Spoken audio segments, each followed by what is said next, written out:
Hi, it's that fancy chick back with another week on another stream.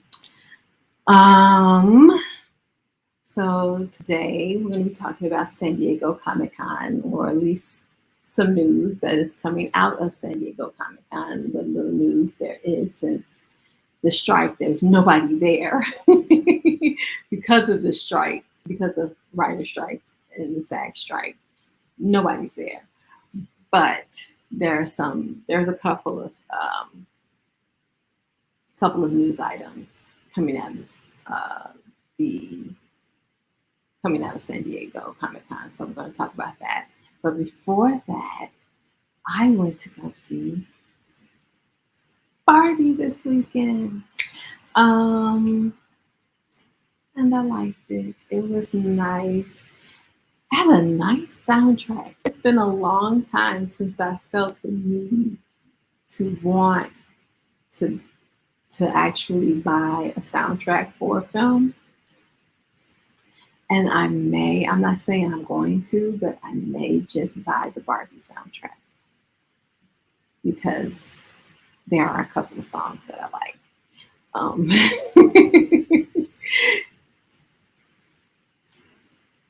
Barbie was doing it.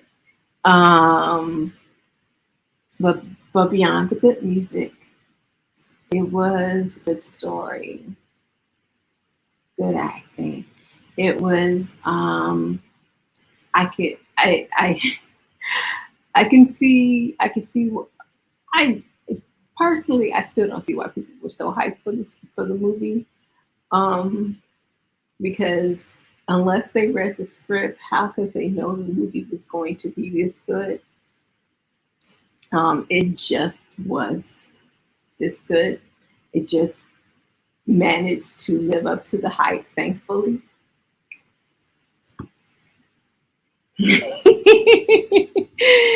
Barbie was great. Yes, it was great. It deserved it.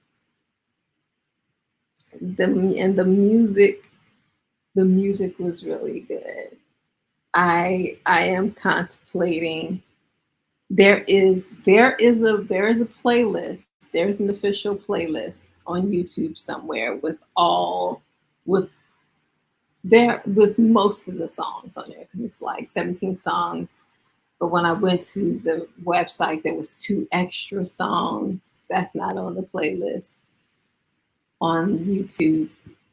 So I may still have to buy that album.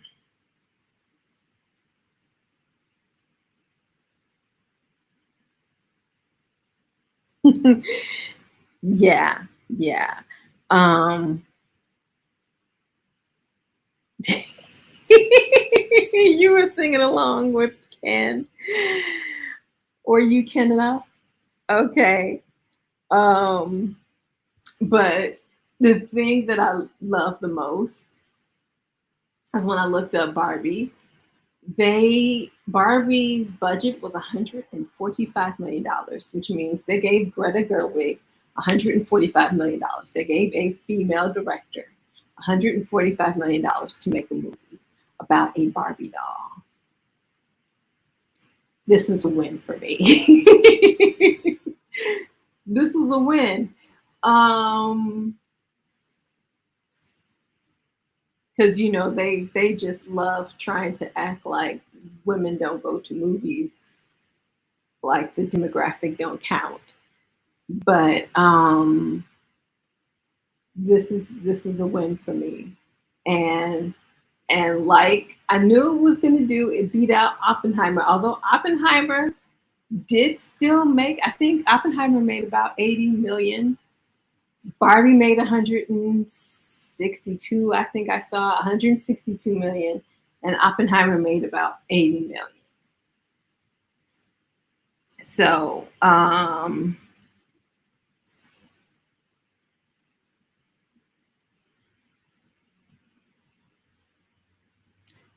okay, we're gonna leave Thor: Love and Thunder alone. We're gonna leave Thor: Love and Thunder alone. But yes, there was I should have saved that thread. There was a thread I read this morning going over all these historic, lists that Barbie and Oppenheimer made, being like um, because never it's like only maybe 5 times in the history of cinema, I guess, did you have a number one and a number two make over $50 million? I mean, yeah, 50. Have a number one and a number two with that much, with the, with the number two having more than $50 million, and the number one having, of course, 100 and something million. So, and he said he had 80. So like they're just both breaking records. They were breaking records. Barbenheimer was breaking records this weekend. So I saw Barbie. My sister saw Oppenheimer. So we had both of them covered. I still want to see Oppenheimer. I don't know. It's just another World War II movie for me, and there's just so many of them. There's so many of them. This one may be good. Maybe I might see it once it hits, if it ever hits HBO Max. Oh, it's Universal. I was about to say once it hits HBO Max. But that was the whole purpose of this whole Barbenheimer, was that this was Christopher Nolan leaving Warner Brothers and going to Universal. And then Warner Brothers putting Barbie on Christopher Nolan's day. Sorry.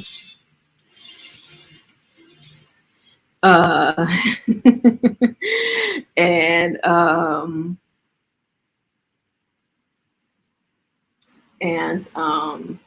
so yeah.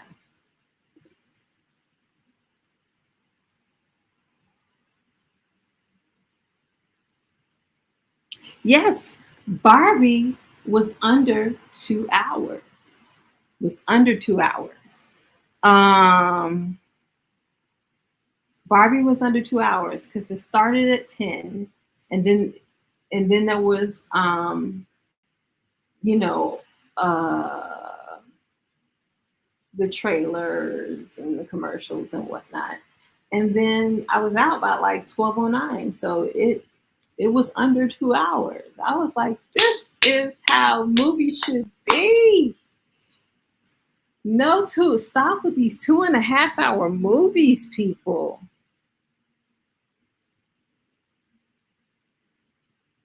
Best supporting actor in Barbie, who you got?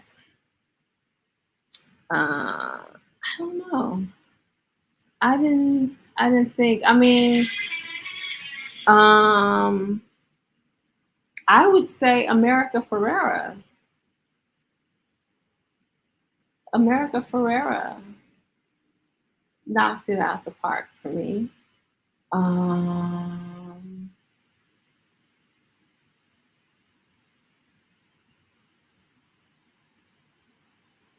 it's gonna be hard to separate all the other Barbies and the Kens, because they did a good job doing what they do, but it's like nobody is going to um nobody is going to reward them for doing what they, for how they perform, for performing good Barbies and Kens. But I think Margot Robbie and America Ferrera has a chance. Margot Robbie should, of course, be a leading actress, but America Ferrera, a supporting actress, should get it.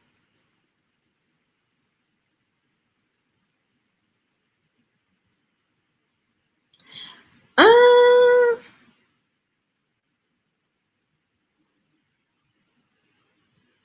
I don't know. I don't know. I don't know about Ryan Gosling or Will Ferrell.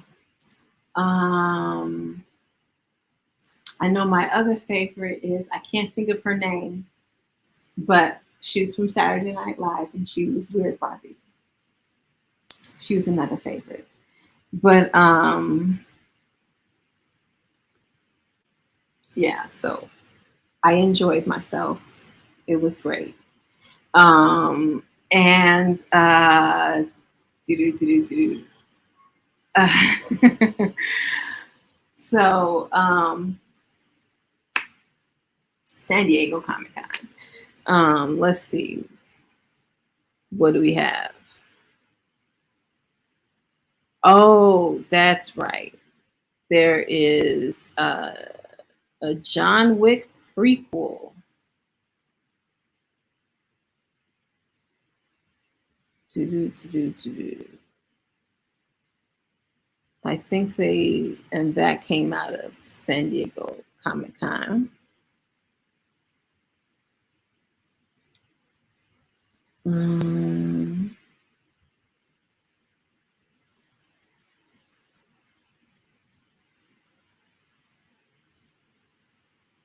okay. So, Comic Con John Wick prequel event series, The Continental, to debut in September.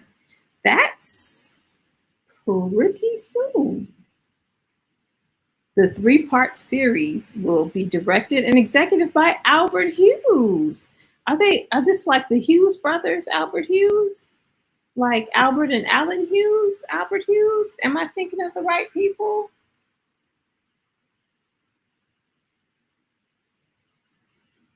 The upcoming John Wick event series, a three-part movie from the director and executive producer Albert Hughes, finally has an air date. The Continental from the world of John Wick will premiere on September 22nd. That will follow with Night 2 airing September 29th and Night 3 airing October 6th. The announcement was made during Peacock's panel for the series at San Diego Comic Con. Please don't tell me this is going to be on Peacock. Hughes was on stage along with executive producer Marshall Persinger and the creative team, including action director Larnell Stovall, production designer Drew Broughton, and editor Ron Rosen.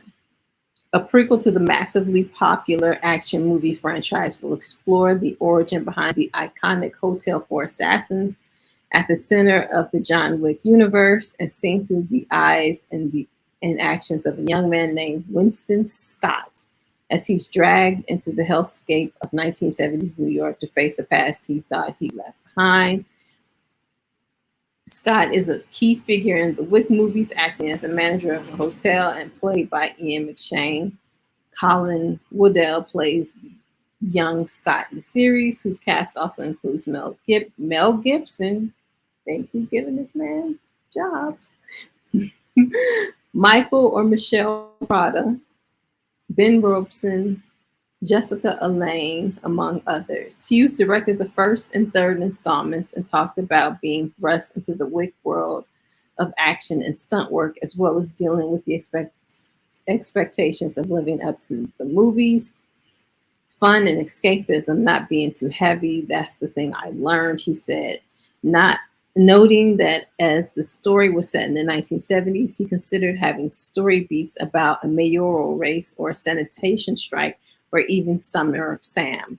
John Wick kicks all that out. The panel showed off 4 clips, with the first being a banger that features actor Ben Robeson as Frankie. Okay, I'm just trying to figure out if this is if this is the Hughes that I'm thinking of.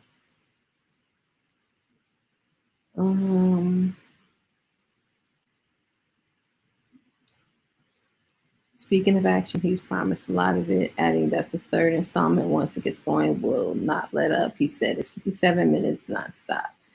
So this,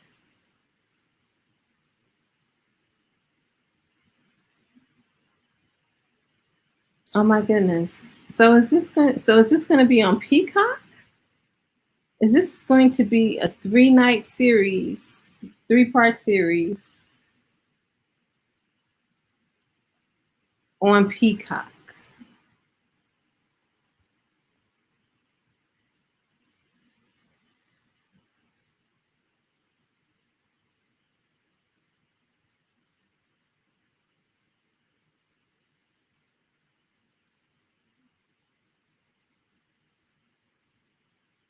It's about Winston. It'll be about a young Winston. It's in the 1970s, so it's a young Winston. Um, and I'm pretty sure they're gonna have the young black guy too.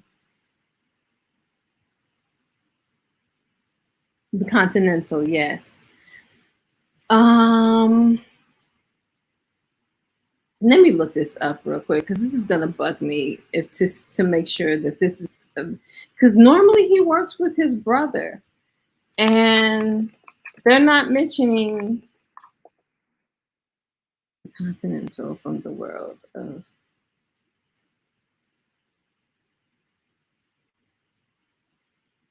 top cast. Where is creators? Where is it? I hate casting crew. Albert Hughes. Yeah, the Book of Eli. Yep, it's the Albert Hughes I'm thinking of, who normally works with his as the Hughes brothers. Oh, well, I guess him and Alan don't have to work together all the time.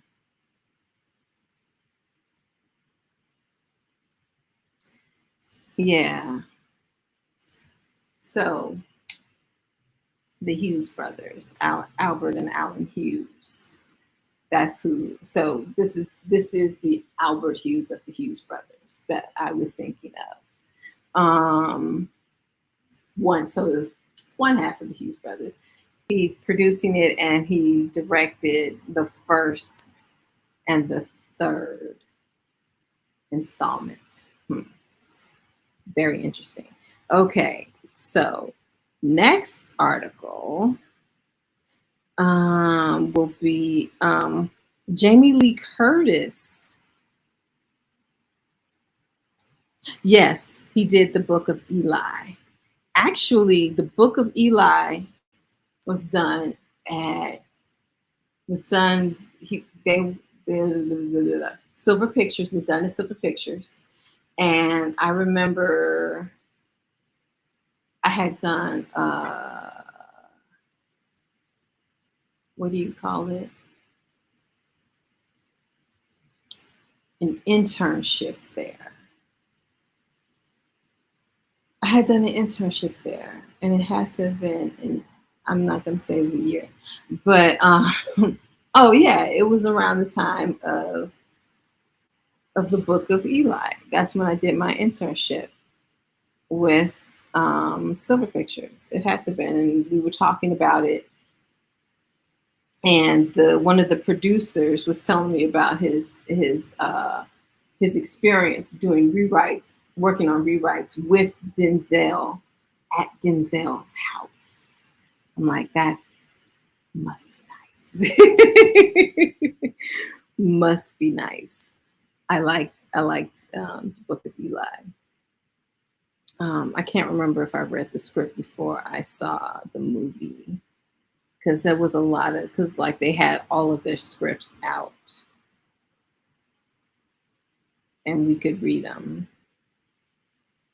ahead of time. Okay, so next, Jamie Lee Curtis.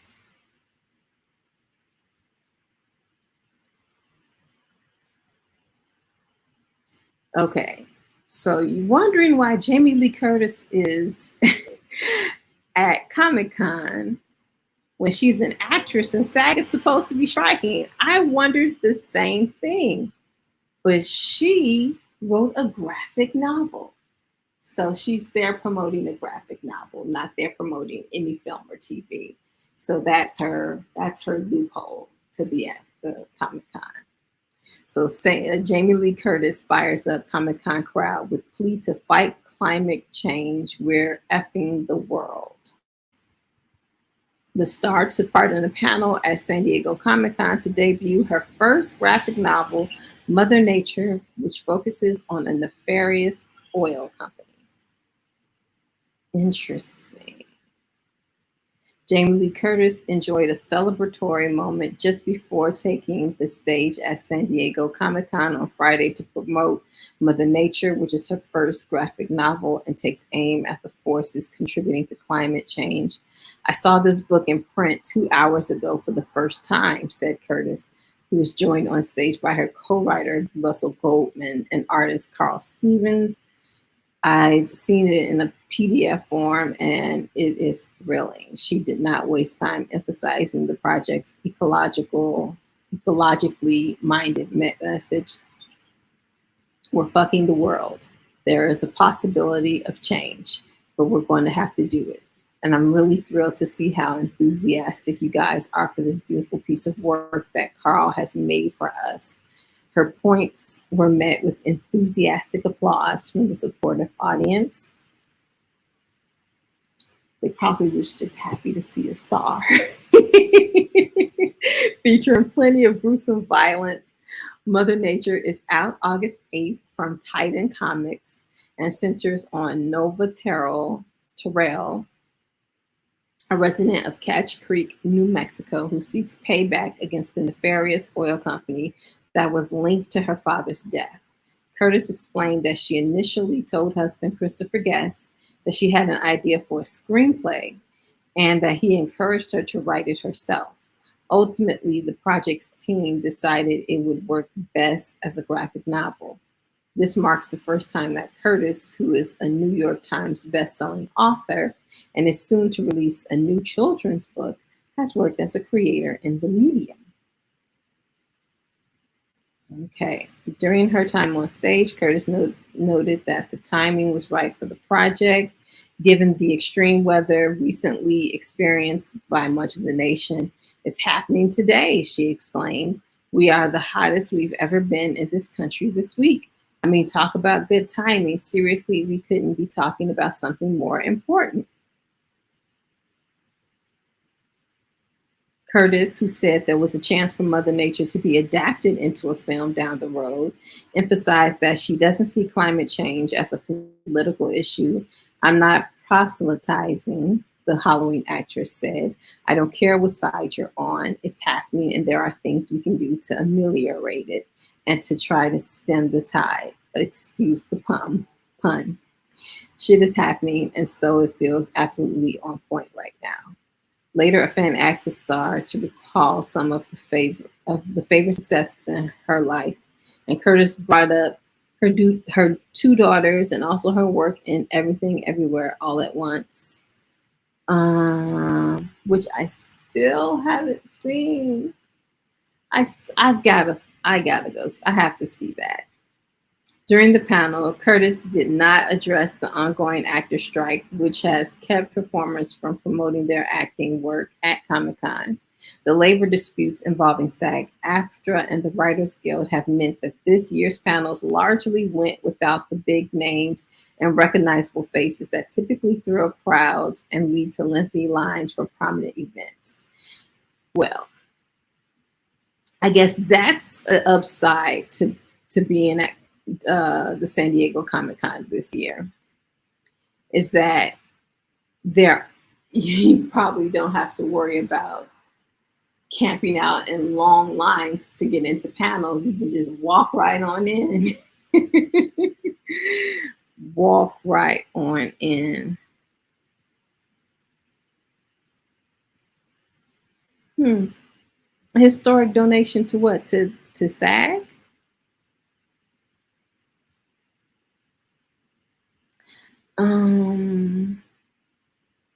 What's it like reading the script? It's like, I don't know, it's closer to like reading a play, if you've ever read a play before. I don't have, do I have a, I don't have a script nearby. I'm trying to think. I know I have a bunch of scripts, but I'm trying to think, where are they? They're probably boxed up somewhere because I can't. It doesn't come to mind where they are. But Okay, he donated to SAG. Oh, that's nice.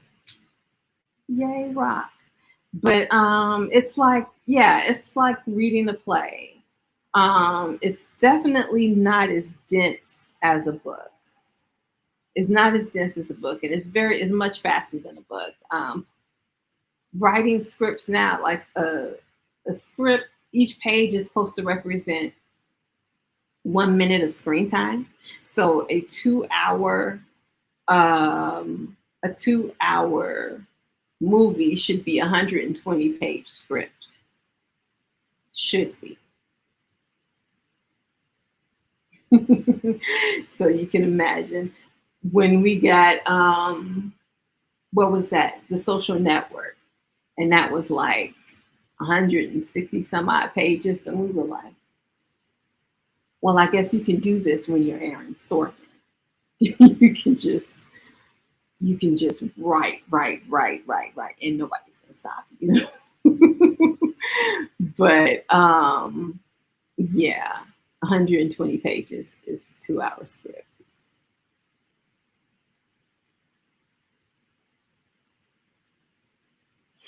Yeah, yeah. So basically, you have your action lines, you have your headings for each scene has a heading,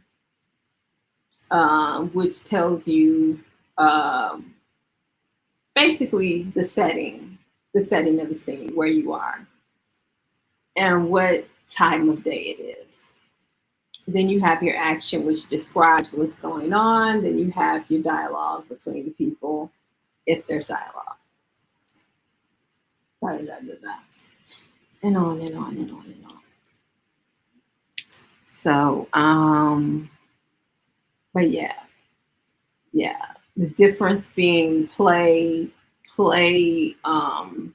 everything is over to the side and reads out this way, whereas the dialogue is centered on the page for a script. Um, so just those are the differences. Okay. The SAG Foundation Relief Fund. Okay. Yay to the rock. A historic donation to the SAG Foundation Relief Fund. Well, if you got it, you got it. Because I heard Tom Cruise was trying to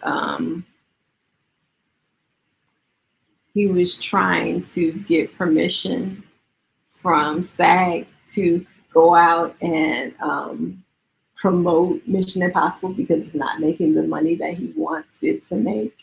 SAG was like, nah, dude. So,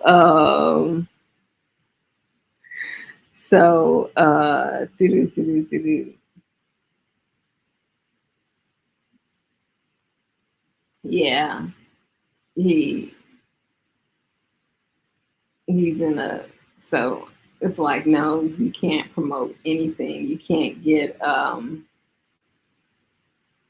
what do you call it? A waiver to go out and promote your movie. The whole purpose of the strike is so they can feel it in their pockets.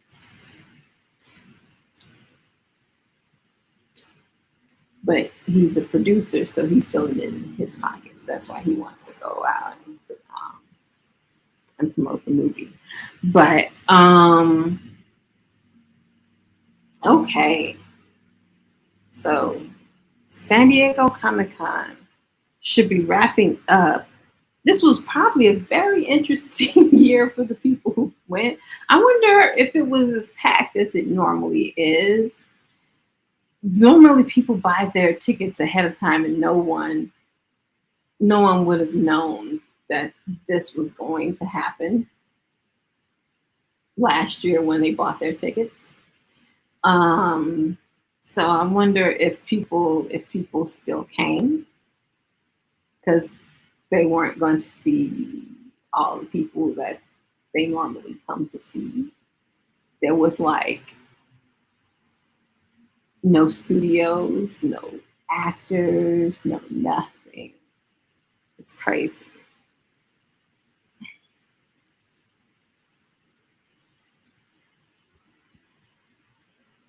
It will make sense. It will make sense if it was a huge drop off because there was nobody to see. I mean, that was you still have your regular panels to go to, but the draw of San Diego Comic Con is going there to see the big movie panels and TV panels and to see, pilots and sizzle reels and things like that, to be introduced to stuff. There was no introduction this year. So this is this is a very interesting year. Very interesting. Yeah, Mission Impossible had a 64% or 64 or 62% drop off this weekend. But that was expected. It was right before Barbenheimer. So there was they were going to be battling it out. It wasn't going to, nobody was saying it was going to be a three-way battle. It was always a two-way battle. It was always meant to drop off like that.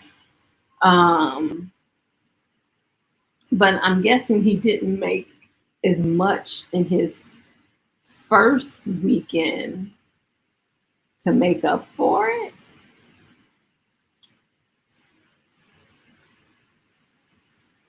I don't know. But okay, so Wednesday, final episode of Secret Invasion. I don't know what to expect. I have no idea what to expect. That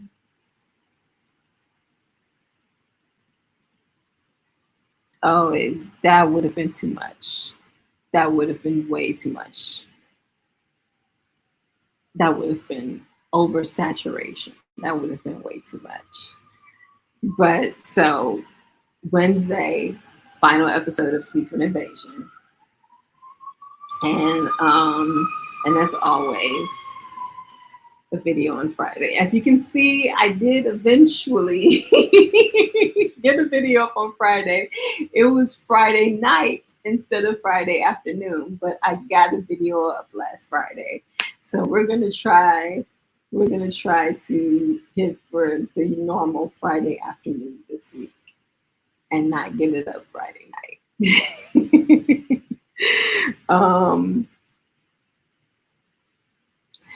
But